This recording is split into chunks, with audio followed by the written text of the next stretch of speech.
మా దగ్గర ప్రపంచంలో అందరికన్నా ఎక్కువ న్యూక్లియర్ ఆర్మ్స్ ఉన్నాయి. ఇప్పుడు దాకా టెస్టింగ్లు ఎక్కువ చేయలేదు, కానీ ఇక ముందు మేము చేయబోతున్నాం. డిపార్ట్మెంట్ ఆఫ్ వార్ ఏదైతే ఉందో, డిపార్ట్మెంట్ ఆఫ్ డిఫెన్స్ ని వాళ్ళ వార్ కింద మార్చారు అమెరికాలో. వాళ్ళకి నేను ఆదేశాలు ఇస్తాను, టెస్టింగ్ అమెరికాలో మొదలవుద్ది అని. We have more nuclear weapons than anybody. We don't do testing. We've halted it many years ago.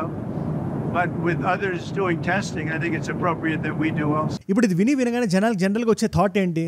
సరే, అమెరికా దగ్గర ఆయుధాలు ఉన్నాయి, దాన్ని టెస్ట్ చేసుకుంటున్నారు, దాంట్లో ఏముంది పెద్ద అనే డౌట్ మీకు వస్తే ఒక చిన్న కాంటెక్స్ట్ మీకు ఇవ్వాలి. ప్రపంచం మొత్తంలో కొన్ని దేశాలకు మాత్రమే న్యూక్లియర్ ఆయుధాలు ఉన్నాయి. UK, France, China, America, Israel, North Korea, India, Pakistan, ఇలా. ఇందులో కొన్ని దేశాలు ఎన్పిటిని సైన్ చేశాయి. నాన్ ప్రొలిఫరేషన్ ట్రీటీ అంటారు దీన్ని. అంటే మా దేశాల్లో మేము చెయ్యం, న్యూక్లియర్ ఆయుధాలు మేము డెవలప్ చేయం అని చెప్పి సంతకం పెట్టాం. ప్రపంచంలో అన్ని దేశాలు పెట్టేసి, బట్ సంతకం పెట్టే టైంకి కొన్ని దేశాలకు ఆల్రెడీ ఉన్నాయి. పెట్టిన తర్వాత కూడా కొన్ని దేశాలు ఇండిపెండెంట్ గా రెడీ చేసాయి. అందులో భారతదేశం కూడా ఉంది. దానికి కారణం పాకిస్తాన్. దాని గురించి సెపరేట్ గా చెప్పాల్సిన అవసరం లేదు. పోఖ్రాన్ న్యూక్లియర్ టెస్ట్ అని మీరు ఒకసారి గూగుల్ చేయండి. కాకపోతే ఎన్ని దేశాలకి న్యూక్లియర్ ఆయుధాలు ఉన్నా కూడా నార్త్ కొరియాని మనం పక్కన పెడితే అదొక ఆడ్ మ్యాన్ అవుట్ లాంటి దేశం. అది వేరే దేశాలన్నీ, మీరు రష్యాని తీసుకోండి, అమెరికాని తీసుకోండి, చైనాని తీసుకోండి, 1990, 1991 ఈ టైంలో లాస్ట్ టెస్ట్ చేసి ఆపేసినాయి. దాని తర్వాత న్యూక్లియర్ టెస్టులు చేసిన దేశం అంటూ లేదు, నార్త్ కొరియా తప్పితే. అది 2017లో చేసింది. అది అంతేందుకు మనం కూడా 1980s, 90s లోనే చేసాం పోఖ్రాన్ కానీ ఏదైనా. పాకిస్తాన్ కూడా అరౌండ్ ఆ టైంలోనే మనల్ని చూసి కొంచెం భయపడి కొంచెం జంకి చేసింది. ఇలాంటి టైంలో డీజేటీ గారు ముందుకు వచ్చి పబ్లిక్ గా ఇలాంటి స్టేట్మెంట్ ఇవ్వడం వల్ల ఆయన తాత్పర్యం ఏంటి